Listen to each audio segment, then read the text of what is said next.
Good afternoon and welcome to our presentation on bedtime routines. I'm just going to jump right in with some housekeeping items. I do have the audio and video disabled for everyone. So if you need any clarification or have any questions, please use the chat. We will answer questions as we go along. There will be a handout with all of this information and more distributed to everybody after this is completed. So you can just sit back and take in the information and ask any questions that you have. If you are having any concerns, please use the hand button on your chat feature, and one of us will do our best to help you. So here we go. So it's important to note that when bedtime is stressful, it actually makes it harder for your child to fall asleep. So nighttime rituals can really help children transition to a more relaxed state and help them feel in control by helping them to know what to expect. So nighttime routines and bedtime, I know as a parent, can be very stressful. As parents, we look forward to our children going to bed, honestly, to get some time to ourselves or maybe some time with our partner. And we also worry about our children getting the rest that they need. But we also have to recognize that bedtime can be stressful for our little ones as well. It's a big and difficult transition. We as adults even still sometimes have difficulty getting to sleep. Kids are no different. They just don't know what to do. They don't understand why. They also might have a lot of fears that arise at this time. Fear of the dark is a pretty common one. They also could have just like a fear of missing out. So like they know mom and dad or siblings perhaps are still awake and they have to go to sleep. Well, what are they missing out on? If these are affecting your family, it's probably time to look at a bedtime routine or look at what you're doing and make some adjustments. Because like I said, when bedtime is stressful, it makes it harder for your kids to fall asleep. So the biggest piece that we need to look at in terms of nighttime rituals is helping them transition into that relaxed state, so that and providing that predictability so that they know what to expect, so that they can ease into sleep. You might be surprised, though, that what you're already doing might be on the right track, or might only need small adjustments to make it successful for you and your family. So it could be a lot easier than you think. So what is a bedtime routine? So a bedtime routine is a series of tasks that are completed in a specific order to get your child ready for bed and cue them that it's sleep time. So bedtime routines are all about making your child feel safe and secure and easing the transition from awake to asleep. So we need to really focus on these two key areas when we're looking at building our bedtime routine. So you're probably already doing some of these things, but there are some things that are commonly forgotten. So we want to make sure that we kind of reinforce those things.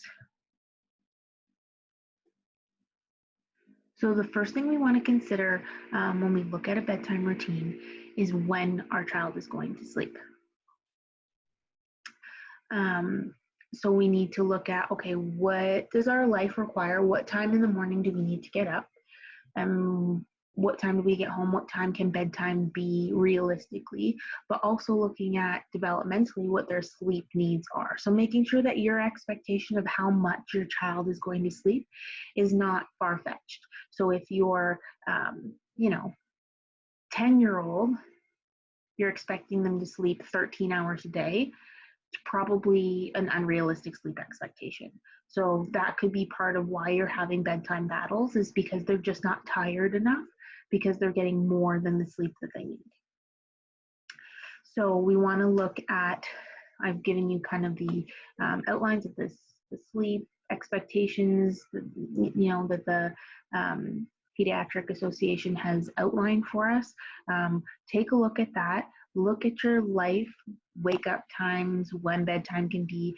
and how much your child should be sleeping roughly.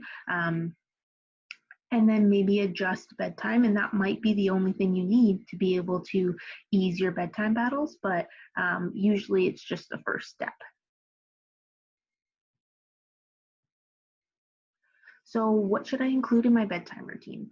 Many of these things we already do because they're just generally things that we have to do to get ready for bed, such as, putting on our pajamas, or getting changed into whatever we sleep in. Maybe brushing our teeth is, we just do that. But there's some of these things that we might not do, so that our child may need to help ease them into sleepiness. So maybe reading a story before bed is one of those things that helps your child relax. And maybe it's not. Every child is different.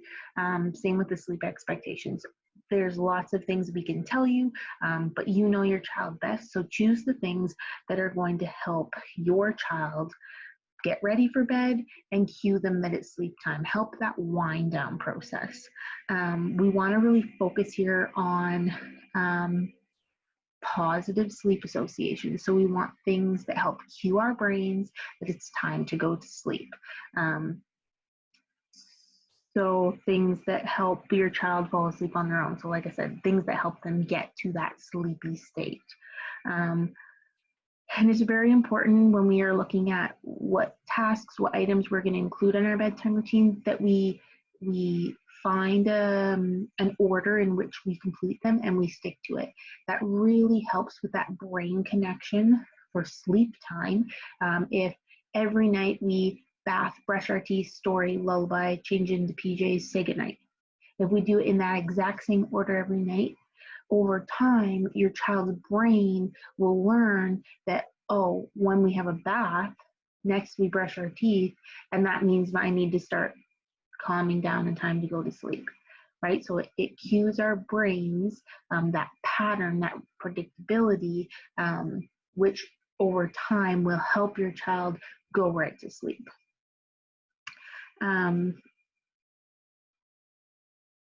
It is important to note that as your child ages, that the routine will evolve over time. So the routine you do with your toddler is not going to be the same routine you do with your teenager. The expectations are different in terms of the amount of sleep, but also the amount of independence that they might have.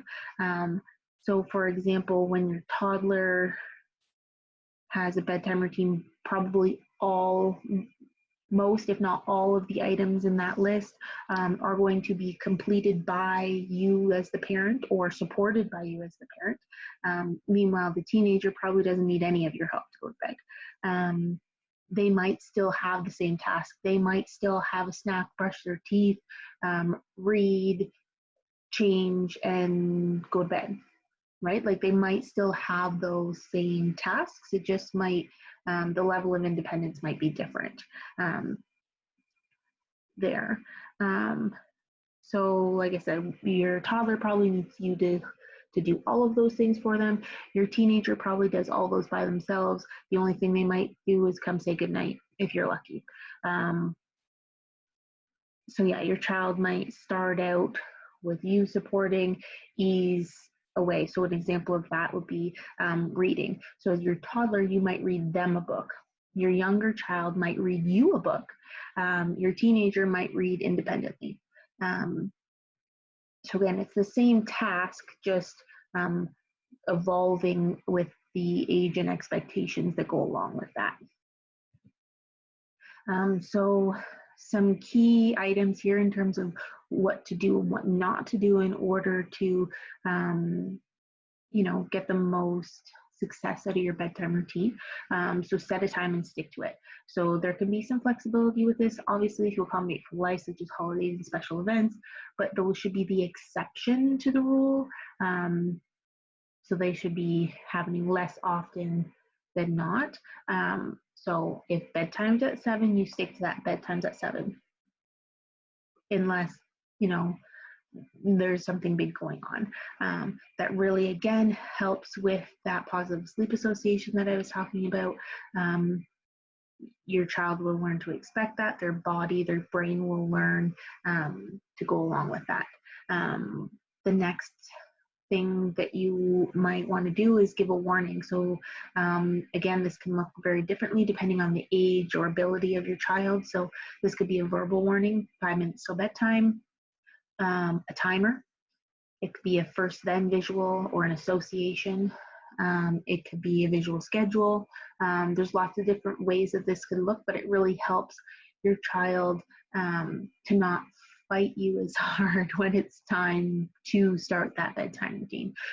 So in terms of association, these things will solidify as your bedtime routine continues. So if the first item on your bedtime routine is a bath, for example, over time, that association will be created in your child's brain so that when you turn on the tap for the tub to run the bath, that sound, that action will send a cue to your child's brain that, oh, it's bedtime. And that will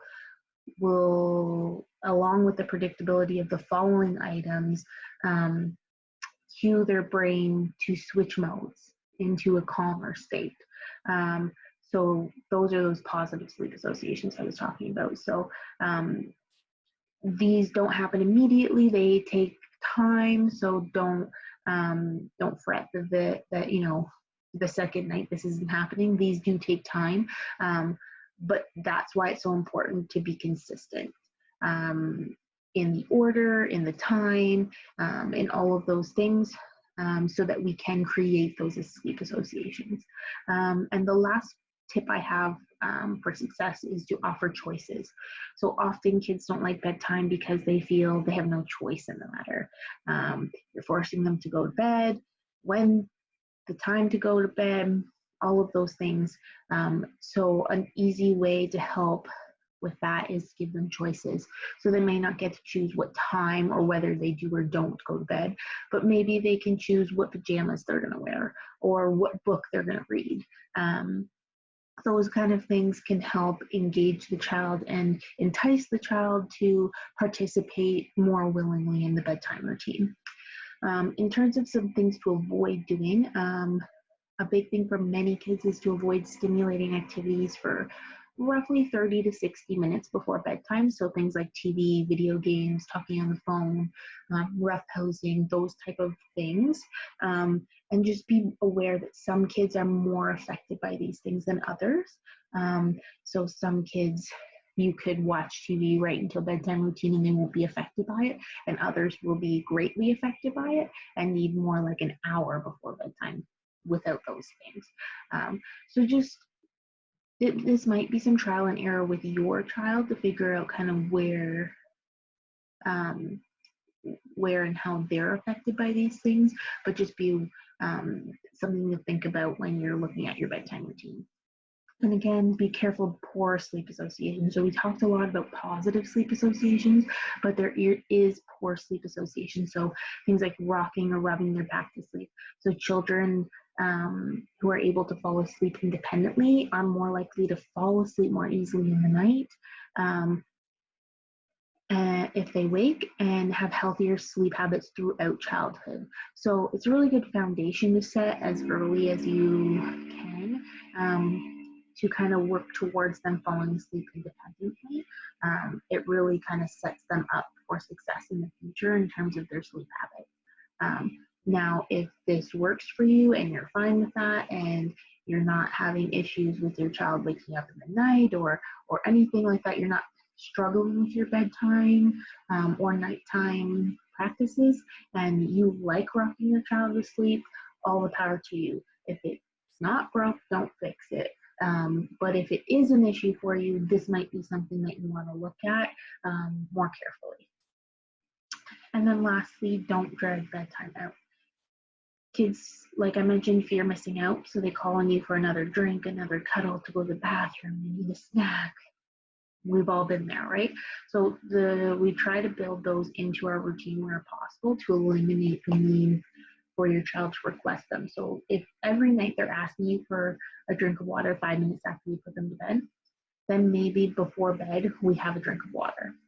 maybe we build that into the routine so that when the request comes, it can be stopped in its tracks, so that we're not dealing with this constant coming out. So again, we can kind of build that positive routine. It is also important to note that some kids will cry for a few minutes as they settle down to sleep, no matter what you do. And it's okay. Some kids just need that, and that's fine. The things you want to look out for is if they are getting more wound up, um, kind of like sobbing. That's different. If your kid is kind of whining or talking to themselves, or crying a little bit, but getting quieter, winding down, that's fine. They're self-soothing. They're finding a way to wind themselves down to sleep. If your child is getting worked up, standing, getting up, getting louder, then we need to go in and see that everything is okay. But it's important to just kind of let you know as a parent that's not something to feel guilty of if your child cries quietly a little bit to go to sleep. So how do we create a bedtime routine? So kind of going off what I've already talked about, first we want to reflect on what we're currently doing at bedtime. Think about all the things, think about what kind of consistency we have or don't have, all of those things. Then we want to look at sleep expectations, like I mentioned. So think about your sleep expectations and adjust bedtimes as needed based on your child's developmental sleep needs and your lifestyle. Adjust. So think about what needs to be adjusted in your current bedtime routine. What tasks or items or practices are healthy and can stay, and what things need to be adjusted or need to be removed or changed. Then we want to look at what we have left of our current routine and decide on what additional tasks might be useful or helpful to our child to include to help them relax. And then decide on what order we're going to complete them in every night. Then you're going to want to implement your new routine. You're going to want to be sure to stay patient and consistent, because this isn't an instant fix. It does take time to see kind of the benefits of this. You might have a few days where things are worse before they get better, as if you've had very little routine, your child might be like, what the heck is going on? So just again, be patient and consistent. Now, just a note, if your child is still of napping age, roughly 0 to 4, depending on your child, you'll want to have a mini version of your routine that you use at nighttime for daytime sleeps. So this might be kind of 2 to 3 tasks that translate well for daytime sleep that you'll still complete with your child in the same order. You may need to work with your daycare on this if your child takes most of their naps in a childcare setting. But because it's only 2 to 3 things, usually it's something that you can kind of adopt what they're doing, or vice versa, depending on your childcare situation. So for example, perhaps you won't brush their teeth or change them into pajamas, but you probably will still have a potty break or change their diaper and sing them a lullaby and put them into bed. So taking out the 2 or 3 things that aren't applicable to daytime sleep, but still maintaining the things that are, just kind of, like I said, kind of a mini version to help again with that consistency and helping your child create those sleep associations. So takeaways. The things that I really want you guys to take away from today is that every child and family are different. You need to look at your child and their needs and your family needs. Don't compare because every child really is different, and what works for you may not work for somebody else, and vice versa. The next kind of big thing that I've been kind of driving home is to focus on those positive sleep associations. That's kind of the crux of this whole thing, is to create those pathways in your child's brain that cue them for sleep. Next is to let your routine evolve over time. Like I mentioned, as your child ages, as your child changes, you want to evolve with them and make those adjustments as time goes on. Also, keep things simple. Bedtime routines do not need to be complicated. Um, they could be just, half a dozen things that you complete in the same order every night. And most of those things are going to be things that you would normally do anyways to get your child ready for bed. So again, keep things simple. Generally, we talk about 15 to 20 minutes is kind of usually roughly what a bedtime routine takes. So again, brushing your teeth, going potty, all getting changed, all those things take about that time anyways. Um, so yeah, and then finally, consistency is key. So again, using the same order every night, same bedtime every night, and just that repetition and predictability is really what's going to drive things home for your child and make them feel the most safe and secure to be able to move into sleep time. But ultimately, it's not about what you do in your bedtime routine. It's not about the specific tasks, but how you do it.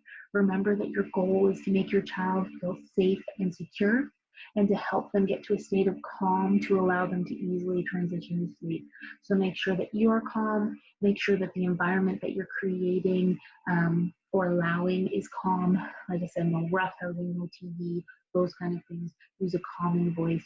Try not to be stressed yourself because those things your child picks up on and it'll make it harder for them to fall asleep. So again, how you do bedtime is a lot more important than the items you include in your bedtime routine. So that's it for us. So I will end this here and then I'll answer questions for anybody who has any.